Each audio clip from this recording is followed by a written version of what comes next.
আমন্ত্রণ জানাচ্ছি প্রিয় দর্শক, মানচিত্রের নিয়মিত আয়োজন কথোপকথনে। আজকে আমরা সকাল আর দিনের শুরুতেই সবচেয়ে বড় ধাক্কাটা এসেছে ইরান থেকে নয়, এসেছে খোদ আমেরিকার সংসদ থেকে।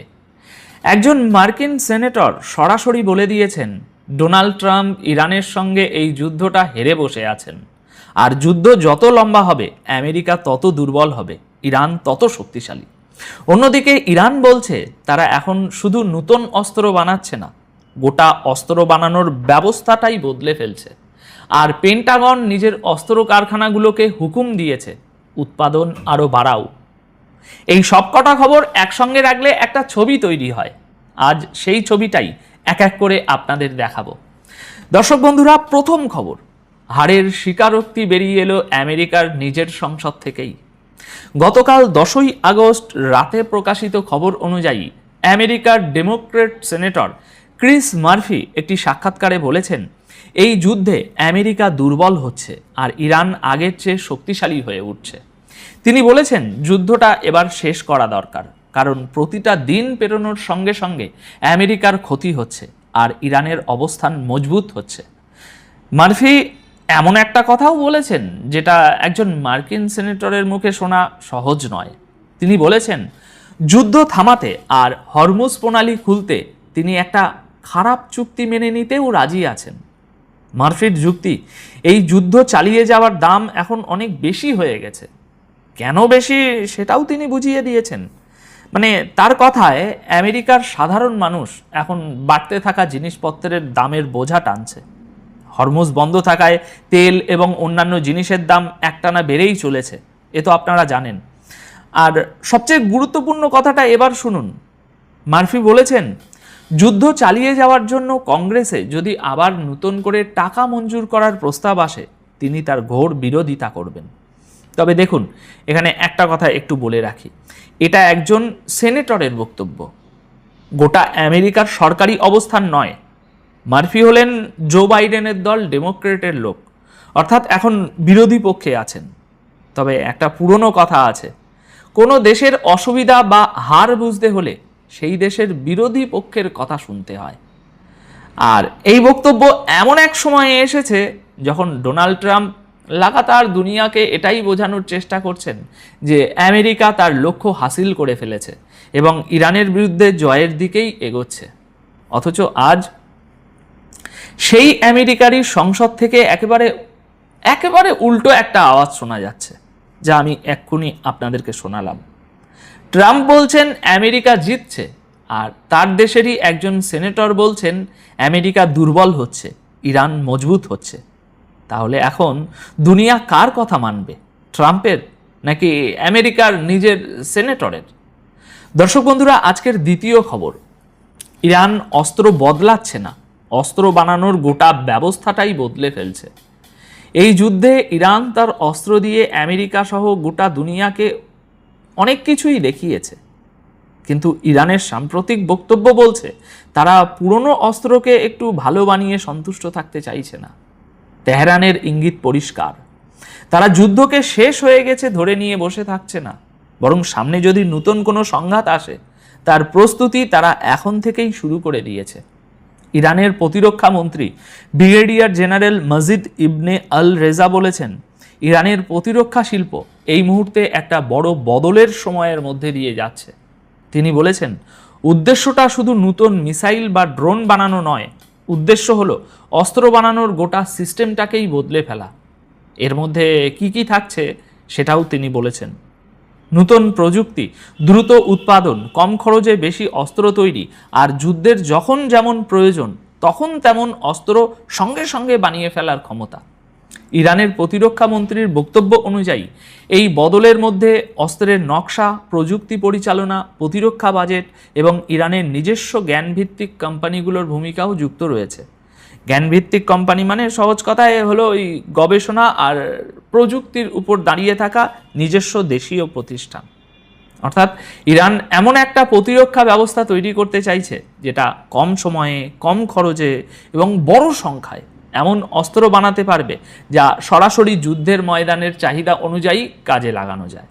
মানে সহজ কথায় ইরান তার প্রতিটা অস্ত্রের চেহারা এবং চরিত্র দুটোই বদলে ফেলার পথে হাঁটছে।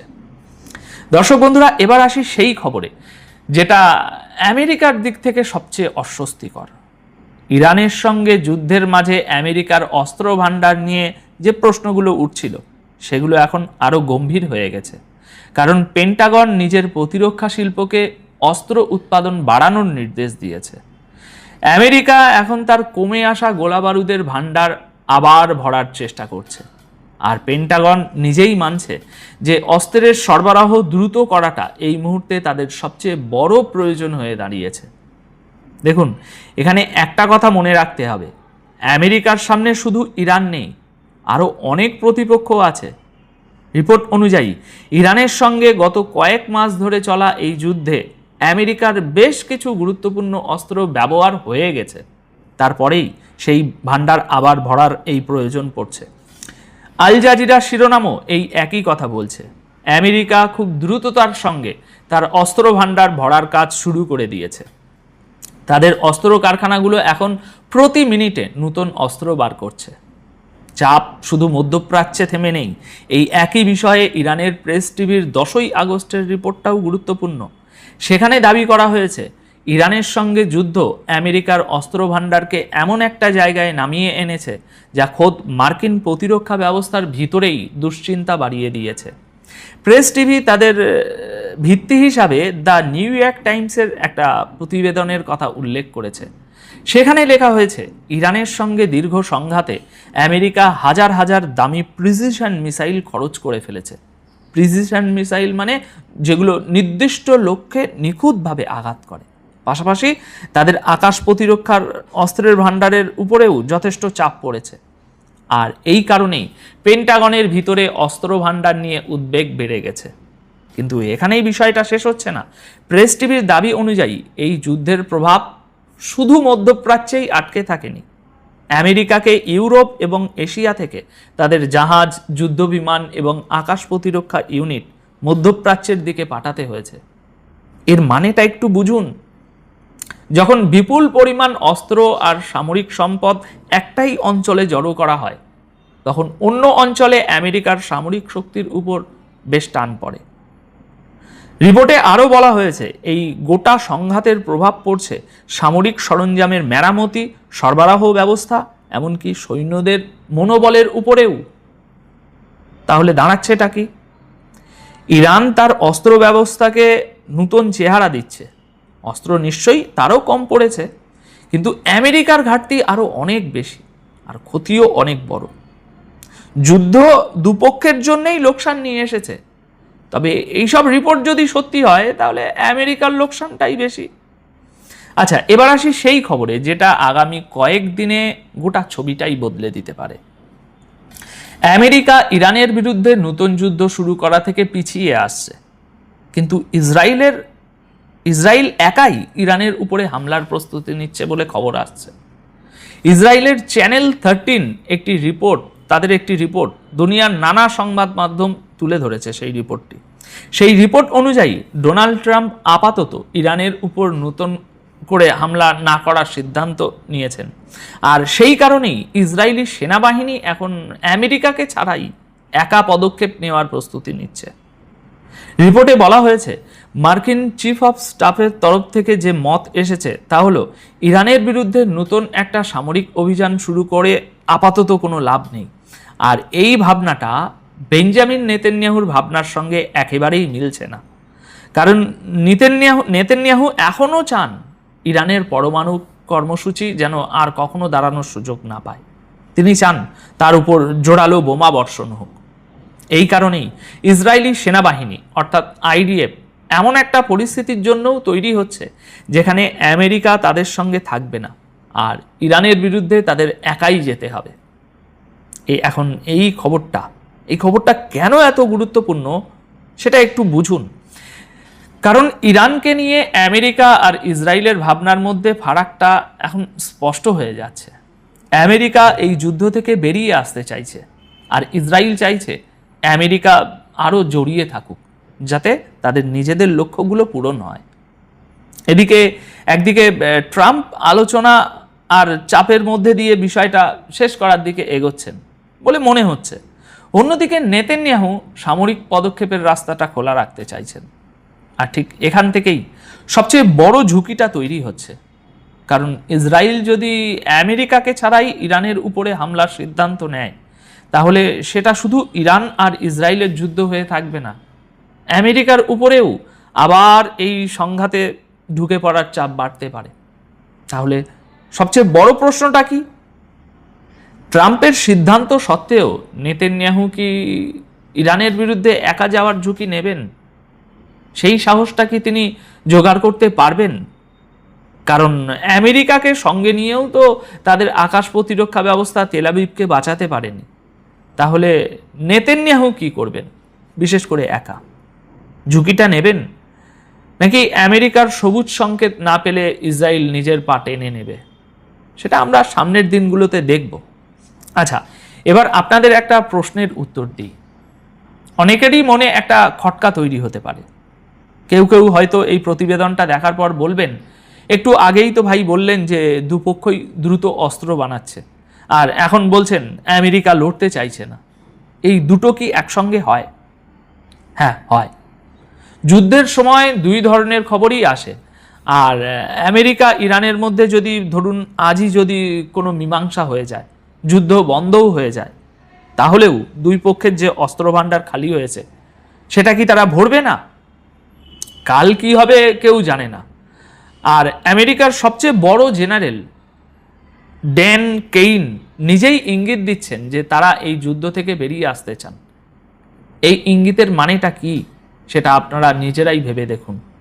আমার কাজ হলো আপনাদের কাছে যতটা তথ্য আসছে ততটা সময় মতো পৌঁছে দেওয়া, কোনো পক্ষের হয়ে কোনো বাড়িয়ে বলা কমিয়ে বলা নয়। এখন বাদবাকি আপনাদের কি মনে হয়, নেতানিয়াহু সত্যি আমেরিকার সমর্থন ছাড়া একা ইরানে হামলার ঝুঁকিটা নেবে? পাকিস্তানের ইমরান খান বেঁচে আছেন না মরে গেছেন, কয়েকটা গণমাধ্যমের বা কয়েকজনের দাবি এসছে তিনি জেলখানায় মারা গেছেন। এ বিষয়ে কথা বলতে চাই। ইরান হরমুজ প্রণালীতে মার্কিন জাহাজকে টার্গেট করে আবারও অ্যাটাক করেছে। পাশাপাশি মার্কিন যুক্তরাষ্ট্রের তেল ভান্ডারে মাত্র 15 দিনের তেল মজুদ আছে এমন একটি তথ্য আসছে। পাশাপাশি ইরানের সর্বোচ্চ নেতা মুস্তফা খামেনি প্রকাশ্যে এসছেন এটা নিয়ে নানান আলোচনা। দর্শক, এই খবরগুলো আমি আপনাদেরকে একটা একটা করে দেবার চেষ্টা করব। এখন আশা করি প্রত্যেকে ভালো আছেন এবং আমার কথা ঠিক মতো শুনতে পাচ্ছেন। আপনারা আমাকে একটু কমেন্ট করবেন যে আপনারা শুনতে পাচ্ছেন এবং সব ঠিক আছে। এতদিন কোথায় ছিলাম এই প্রশ্নটা অনেকেই করছেন আমাকে কমেন্টে। বলবো আজকে রাতের লাইভে বলবো, এখন লম্বা করবো না, সংক্ষিপ্ত কিছু খবর দেব। প্রথম যে খবরটি দিয়ে শুরু করতে চাই, পাকিস্তান আসিফ মনির সরকার ইমরান খানকে জেলে রেখেছেন একটা প্রতিশোধমূলক ব্যবস্থা। অর্থাৎ কামার জাভেদ বাজওয়া যখন পাকিস্তানের সেনাপ্রধান ছিলেন, তিনি হুট করে আইএসআই প্রধান থেকে আসিফ মনিরকে সরিয়ে দিয়েছিলেন। ওই সময়টা আজকের সেনাপ্রধান ফিল্ড মার্শাল আসিফ মনির ছিলেন পাকিস্তানের আইএসআই প্রধান। সরিয়ে দিয়েছিল কে? কামার জাভেদ বাজওয়া, সেনাপ্রধান। কিন্তু এই দফতরটি বা এই বিভাগটি প্রধানমন্ত্রীর আন্ডারে বলে এটার দায় নিতে হয়েছে ইমরান খানকে, যেহেতু পাকিস্তান সবসময় ক্ষমতার মালিক থাকে সেনাবাহিনী। এরপর সেই স্থানে বসানো হয়, মানে আইএসআই যে নতুন ডিজি হন সেখানে বসা হয় ফায়েজ হামিদকে, এবং ফায়েজ হামিদ একটার পর একটা সফল অপারেশন করে এক প্রকার আফগান থেকে আমেরিকানদের হটিয়ে তালেবান শাসন প্রতিষ্ঠা করেন। এ সময় আমেরিকারও একটা ক্ষোভ তৈরি হয় ইমরান খানের উপর এবং ফায়েজ হামিদের উপর, যে এই ব্যক্তিদের আমলেই আমেরিকা আফগানে পরাজিত হয়েছে। আমেরিকা তখন ষড়যন্ত্রটা নতুন করে কামার জাভেদ বাজওয়ার সাথে করতে থাকে। কামার জাভেদ বাজওয়া একটা নতুন নাটক তোলে, আস্থা অনাস্থা ভোটের নাম করে ইমরানের কোয়ালিশন ভেঙে দিয়ে ক্ষমতা থেকে ইমরানকে সরিয়ে দিয়ে পুতুল সরকার হিসেবে শাহবাজ শরীফকে বসানো হয়। এবং নতুন করে প্রশ্ন আসে, কামার জাভেদ বাজওয়া বিদায় নিলে কে হবেন সেনাপ্রধান? সেই সময়টাতে আমরা দেখলাম যে লন্ডনে থাকা লন্ডন সবসময় ষড়যন্ত্র করে বোধ হয়, না? কি বলেন আপনারা? লন্ডনে থাকা মিস্টার নওয়াজ শরীফ তার সাথে একটা গোপন মোলাকাত করেন আজকে সেনাপ্রধান আসিম মনির। তখন তিনি সেনাপ্রধান ছিলেন না, তিনি সেনাপ্রধান হওয়ার দৌড়ে 5 জন বা 10 জনের একজন ছিলেন, তার চেয়ে যোগ্য ব্যক্তিরা ছিলেন। কিন্তু এই আসিম মনির নওয়াজ শরীফকে কথা দেন যে যদি তিনি সেনাপ্রধান হতে পারেন, এক্সটেনশন দিয়ে, অর্থাৎ তার চাকরির মেয়াদ শেষ হয়ে যাচ্ছে, নতুন সেনাপ্রধান নিয়োগের 2-3 দিন আগেই, মানে টাইমটা এত সুন্দর করে মেলানো হয় যে কামাল জাভেদ বাজওয়ান যেদিন বিদায় নেবে নতুন সেনাপ্রধান নিয়োগের আরো 5 দিন আগে ধরেন আসিম মনিরের বিদায়। কিন্তু এরই মধ্যে আমাদের নওয়াজ শরীফকে যখন ক্ষমতার লোভ দেখানো হয়, তখন তিনি ক্ষমতার লোভে নতুন সেনাপ্রধান হিসেবে আসিম মনিরকে নাম শনাক্ত করেন এবং তিনি বলে দেন নওয়াজ যে ইমরানকে রাজনীতি থেকে পুরোপুরি মাইনাস করে দিতে পারলে আপনাকে সেনাপ্রধান করা হবে, পরবর্তীতে তাদেরকে ক্ষমতায় বসাতে হবে। আসিম মনির সেই ওয়াদাবদ্ধ হয়ে পরবর্তী নির্বাচনে ইমরান খানের দল জিতে গেল, ক্ষমতা বসতে দেয়নি আসিম মনির। এভাবে আসিম মনির পর্দার আড়াল থেকে সেনাপ্রধান হন এবং ইমরানকে মাইনাসের কাজটা শুরু করেন। এরপর ইমরান খান আজ 3 বছর জেলে আছেন। এই ব্যক্তির বিরুদ্ধে আদালতে একটি অপরাধ প্রমাণিত হয়নি, যেহেতু নতুন করে প্রায় 200-র অধিক মামলা তার নামে করেছে এই আসিম মনির সরকার। সাম্প্রতিক সময় গতকালকে পাকিস্তানের একজন প্রবাসী সাংবাদিক তার সোশ্যাল মিডিয়াতে লিখেছেন জেলখানায় ইমরান খান মারা গেছে এবং তিনি সেখানে উদ্ধৃতি দিয়েছেন 3 জন স্টিল সেনা গুরুত্বপূর্ণ কর্মকর্তার বরাত দিয়ে এই সংবাদটি তিনি পেয়েছেন।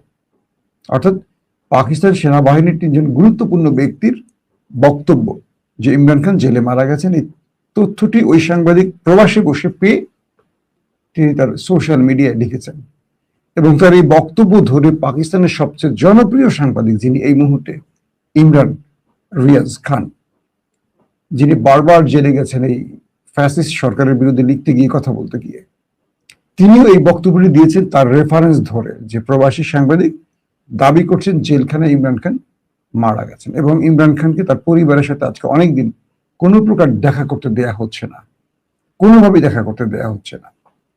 তো এগুলো নিয়ে পাকিস্তানের রাজনীতিতে একটা নতুন করে, এটা গুজব বলবো না, এটা সত্য এখনো কনফার্ম না, এটা পাকিস্তানের কোনো বড় গণমাধ্যম, পাকিস্তানের গণমাধ্যমকে আবার বিশ্বাস করবে না, এটা হাসিনার আমলের 71 টিভি, সময় টিভির মতো, যে সেনাবাহিনী যা বলে তারা তাই করে।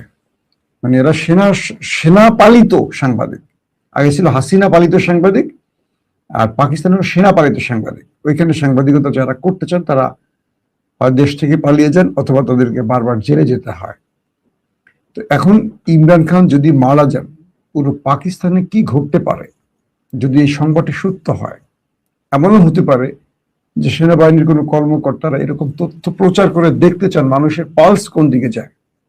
যদি দেখেন বড় কিছু ঘটে তাহলে ইমরান খানকে তারা মারবেন না, অথবা আর যদি দেখেন যে না, মানুষ এটাকে মাথায় নেয় নাই, মানুষের সময়ই নেই এগুলো নিয়ে, তখন হয়তো স্লো পয়জনিং করে মেরে ফেলবেন। এমনও হতে পারে ইমরান খান আসলে মারা গেছেন জেলখানায়, কিন্তু সরকার বা বর্তমান যারা এস্টাবলিশমেন্ট সরকার তারা এটা ভয় বলছেন না, কারণ দেশের পরিস্থিতি পাল্টে যেতে পারে। নতুবা ইমরান খানের সাথে তার পরিবারের দেখা হচ্ছে না কেন এতদিন ধরে? কয়েদি নাম্বার 804, পুরো পৃথিবী যাকে চেনে, বিনা অপরাধে জেলে আছে।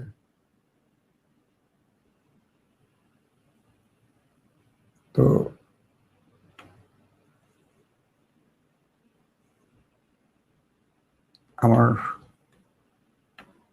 আমার সাউন্ড কি ঠিক আছে তো? না, একজন বলছে সাউন্ড অফ হয়ে গেছে। আমি তো সাউন্ড দেখতে পাচ্ছি, আমার এখানে লেভেল শো করছে। ভাই বিরক্ত করবেন না, যদি শুনতে ভালো লাগে না শুনবেন না। ভাই আপনার জন্য খুব চিন্তায় আছেন। জি, আমাকে যে আপনারা এত ভালোবাসেন এটা আমি আসলে মুগ্ধ হই। যখন দূরে থাকি, যখন আমি কয়েকদিন ভিডিও না করি, মানসিকভাবে একটু কিছু কাজে বিজি ছিলাম, সব কাজ মিলে, তো রাতে এটা নিয়ে আপনাদের সাথে কথা বলবো। এখন কিছু খবর দিয়ে নিই আপনাদের। দ্বিতীয় যে খবরটি আসছে সেটি হলো কি বলে, ইরানে হরমুজ প্রণালীতে ইরানের আইআরজিসির আবারও মার্কিন জাহাজকে টার্গেট করে অ্যাটাক করেছে। বলা হচ্ছে যে মার্কিন যুক্তরাষ্ট্রের একটি তেলের ট্যাঙ্কারে তারা সিরিক বন্দর থেকে সিরিজ কয়েকটি মিসাইলের মাধ্যমে অ্যাটাক চালায় এবং সেই জাহাজটিতে আগুন ধরে গেছে। অর্থাৎ ইরান বলে দিয়েছে যে এই অঞ্চলে তুমি যা চাও আমার টেরিটরির মধ্যে আমি হতে দেব না। এবং আমেরিকা বারবার যে চেষ্টাগুলো করছে সেই চেষ্টায় ইরান বারবারই পানি ঢেলে দিচ্ছে। এখন হরমুজ প্রণালী পুরো ইরানের কন্ট্রোলে, তাদের ইশারা বা তাদের অনুমতি ছাড়া, তাদের হাতের পুরো সবুজ সংকেত ছাড়া হরমুজ বন্ধ থাকবে। এবং হরমুজে যখনই আমেরিকা কোনো অ্যাডভেঞ্চারের চেষ্টা করছে বা তার শক্তি প্রয়োগের চেষ্টা করছে, ইরান পাল্টা জবাব দিচ্ছে এভাবে।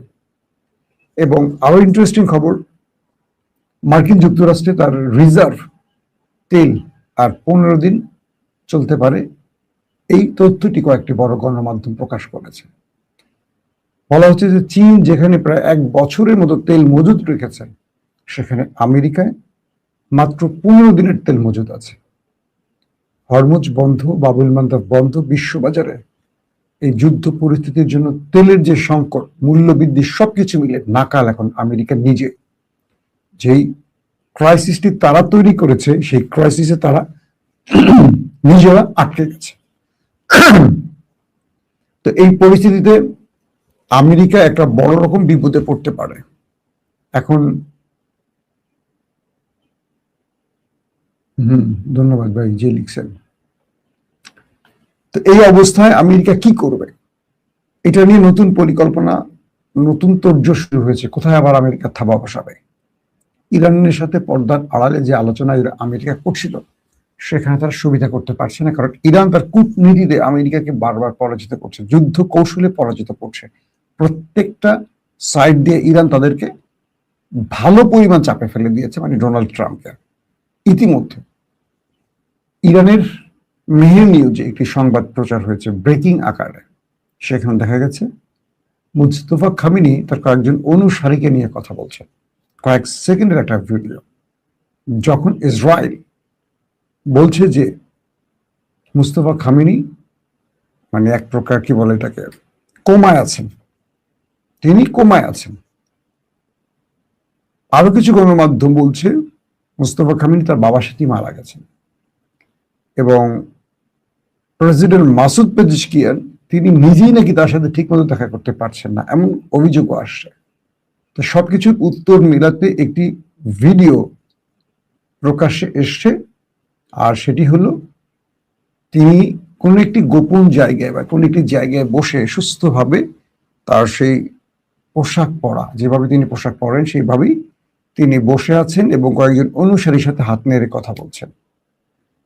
এটাকে যখন মেহের নিউজ প্রচার করেছে পুরো পৃথিবীতে, মুস্তফা খামেনির এই ছবিটি মানে তার বাবা মারা যাওয়ার পর বা হামলার পর এই প্রথম তাকে প্রকাশ্যে ইরান দেখালো। এটা কি ডিপফেক? এটা কি পূর্বের ভিডিও? এটা নিয়ে এখন আবার নতুন আলোচনা আসছে যে মুস্তফা খামেনি যেখানে বসে আছেন, এটা কি পূর্বে কোনো রেকর্ডেড ভিডিও অথবা এটা কি কোনো ডিপফেক ভিডিও? কি হতে পারে? এটা নিয়ে আবার আলোচনা শুরু। এতদিন ধরে আমরা দেখলাম যে মুস্তফা খামেনির বাবা আয়াতুল্লাহ খামেনির জানাজার দিন তার বাকি 3 সন্তান এসেছিলেন, তাকে দেখা যায়নি। সবচেয়ে ইন্টারেস্টিং ব্যাপার হলো মুস্তফা খামেনিকে খুঁজছে মোসাদ, সিআই থেকে শুরু করে পৃথিবীর নামকরা গোয়েন্দা সংস্থাগুলো। এবং নেতানিয়াহু তার মোসাদ প্রধানকে ধমকিয়েছেন এবং এটা নিয়ে বলছেন যে তোমরা এত বড় ব্যর্থ গন্ড গ্রুপ কেন, এখন পর্যন্ত মুস্তফার কোনো খবর এনে দিতে পারোনি কেন? বলা হচ্ছে যে মুস্তফা এই মুহূর্তে রাষ্ট্রের সবচেয়ে ইম্পর্টেন্ট একজন ব্যক্তি হওয়ায় বা তার বাবার মৃত্যুর পর ইরানকে রক্ষায়, সার্বভৌমত্ব রক্ষায় মুস্তফাকে খুব গুরুত্বপূর্ণ মানে খুবই ভাইটাল হিসাবে দেখা হচ্ছে।